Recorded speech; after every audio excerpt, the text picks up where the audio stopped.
Hey guys, BatterdSav here. This is the third video for Star Wars Battlefront Open Beta on PlayStation 4.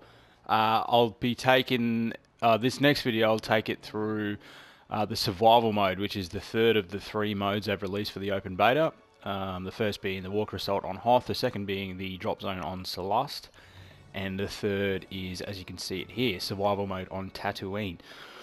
Basically, you are a rebel, you get stranded on a section of Tatooine, and Admiral Akbar will send ships to come and get you. However, in the meantime, you have to survive 6 waves for the beta. I understand it's 15 waves in the final release, so survival mode is basically defending yourself from waves of increasingly more difficult Imperial troops. As you can see here, you can play it, it is offline single player. You can play with a partner online co-op, and most importantly, you can play it split screen local co-op, which I think is fucking awesome, and they need to bring back more of in video games. To have it in this, I think, is really cool. So we're just going to play it single player for now. We'll just go through on single player. As I said, this is the survival game mode that they're showcasing for the open beta, which is from the 8th to the 12th of October on PlayStation 4, before the final release later in November 2015. I don't have the exact date on me, but it will release on PlayStation 4, Xbox One, and PC later in November of this year. So as you can see, this is survival mode on Tatooine. We'll just wait for it to load up. Pretty impressed with the beta so far, but let's have a look. So when you start off, of the 4 blasters they've included in the beta, you can actually change, for this game mode, you can change your starting blaster. I don't like using the standard Rebel A280C blaster rifle. It is a bit plain. I've found essentially it's a squad machine gun. The DLT-19 heavy blaster is a lot more useful. It has a higher rate of fire, and it has good range, and it has a good cooling power as well. The Imperial E11 is pretty good also, but I'm going to stick with the DLT-19 Heavy Blaster, which again is essentially just a squad assault weapon. You can change your primary and secondary hands package, which basically means what items you have in your immediate inventory. You can switch from a barrage, an ion shot, and a jump pack. All of which, after you use them, they do have their own individual cooldown periods, I believe, of 7 seconds. But given that there are 2 AT-ST walkers you have to defend yourself from on this map, I will go with the secondary, as it does include the ion torpedo, which is very useful for uses against vehicles. And the personal shield also comes in handy as well, so I will go ahead and select the secondary. And we will get stuck in. There is a small cutscene here. I will skip through that for the sake of speeding things up, but basically just shows you being stranded on Tatooine, and then Admiral Akbar organising the rescue teams to come and get you. So we'll set up for the first wave. And again, you can defend as you see fit. There's no set positions or places you have to defend from. You're basically free to use the map and any kill boxes you can find in the terrain. You can basically use them any way you wish. So usually they will come down from these rocks here, or they will come into this kill box coming through this cave right here. Yep, so they're going to come through the cave. So I'll set up just here. The first wave is, I believe it's only 6 standard Imperial troopers, so once we've defended them, that should be the end of the first wave. With waves also, if you die during the wave, you do not have to start the wave again. You stay where you are in the wave as far as progression is concerned, but you will lose a life. You start with 2, you can pick up extra lives. But as I said, you don't have to start the wave again.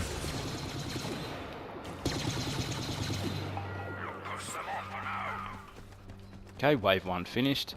I do like the inclusion of the jetpack you have. It does have a cooldown period. I've found when playing in competitive modes, it does prevent it from becoming too OP, or if a certain player has a jetpack, it doesn't make them impossible to kill, because you can only use it for a short period of time, and then it has a cooldown, which I do like that. It goes a long way to keeping the game modes even-sided. So we'll see what pickups we've got. We've got a charge. And there was another one over here. Yep, here it is. Let's try some first person.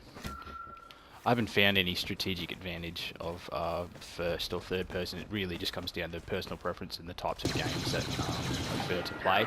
I prefer both, but given I've been playing Star Wars Battlefield since it came out on PS2 and Xbox all those years ago, 10 or 12 years ago I believe, I did always used to play in third person. So for me, playing Battlefield in third person is more so the standard view when I play this as opposed to first person, but it's still a good inclusion. It's good that you can pick between the two. As you can see, very impressed with the lighting and the graphics. Is pretty much what I expected it to be as well, but I am rather impressed with it.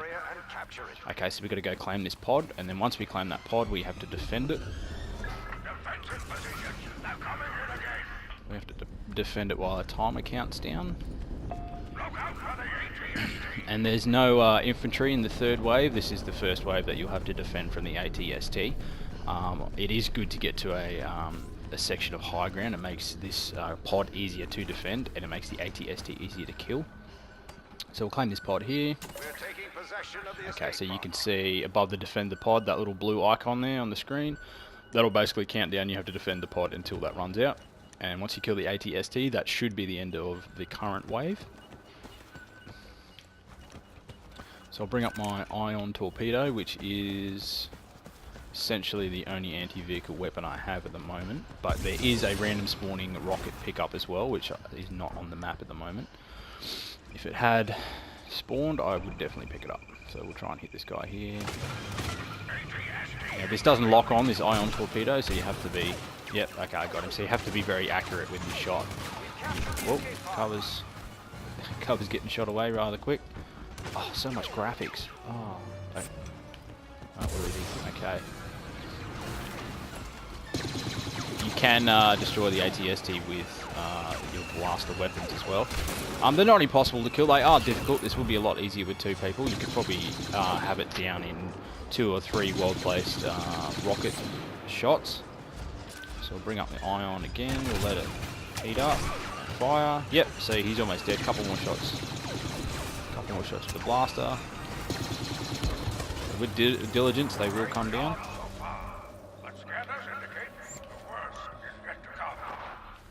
Okay, so we've got to prepare for the 4th wave, which will get increasingly harder.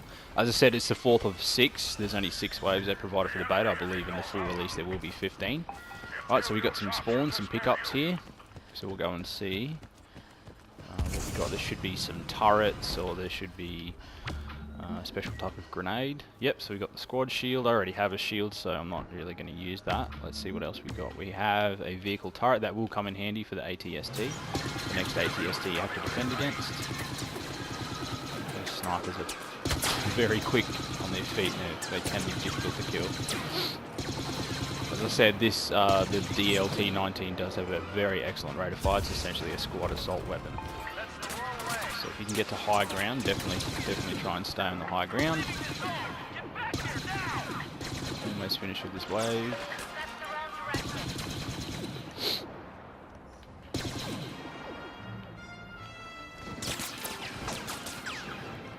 As I said, you don't have to use your pickup straight away. It does automatically store, and then when you intend to use it,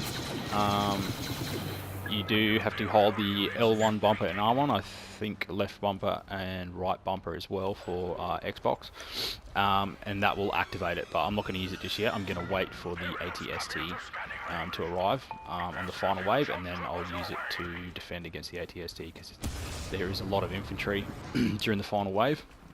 And I need to focus on killing the ATST. Yep, so you can see indicators on the map will show you which direction the enemy are in. So you can hunt them down quicker. If you can complete this on the beta in under 10 minutes, you're doing very well. So if I'm doing good for time, we're at 5 minutes 39.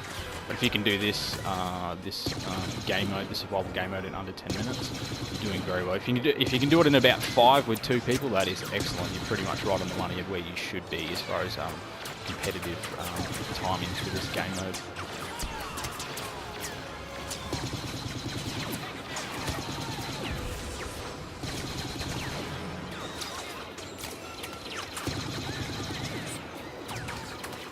Get back to high ground.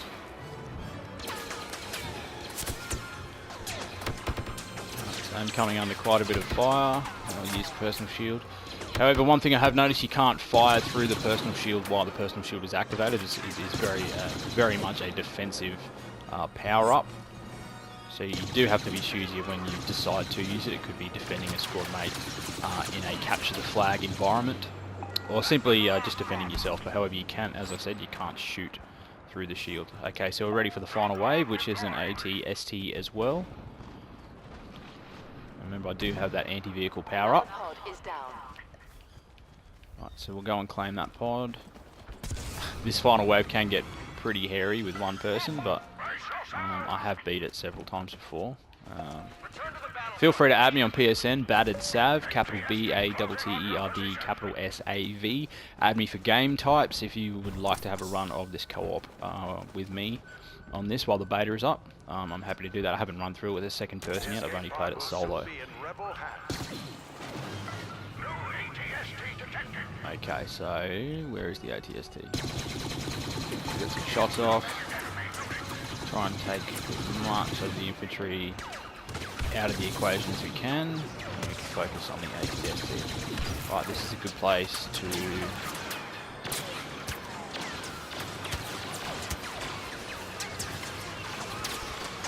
Oh.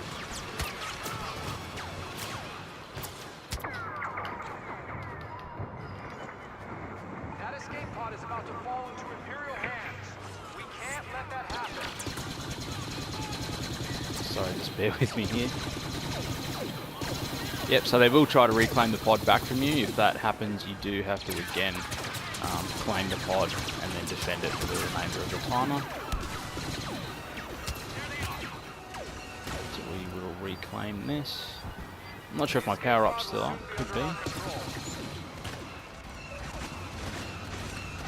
Okay, so we'll...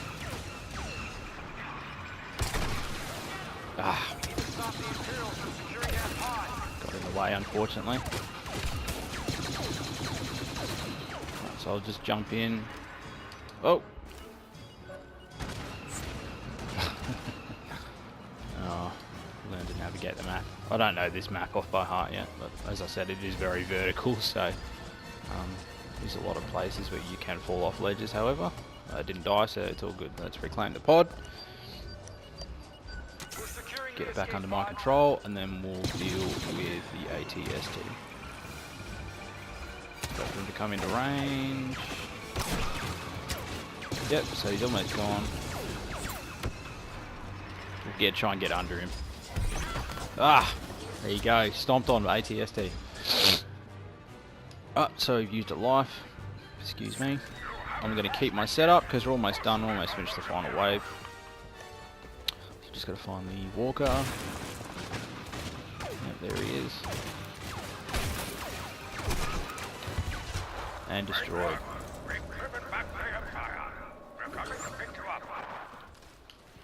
Okay, so that is the survival mode completed.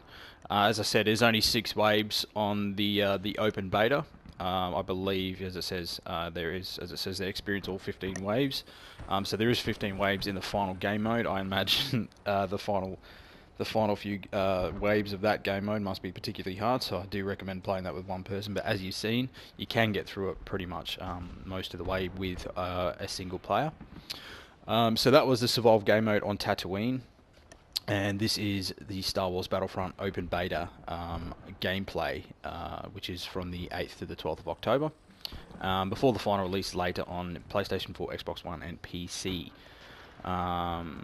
Yeah, thanks for watching, guys. If you feel the video wasn't overly retarded, feel free to give it a like and subscribe, or I'm happy for you to comment in the comment section, offer criticism, positive or negative. I'm happy to reply, but also send me game requests on PSN at BatterdSav, capital B, capital S. Take care, guys, and I will see you on the Battlefront. Thanks for watching.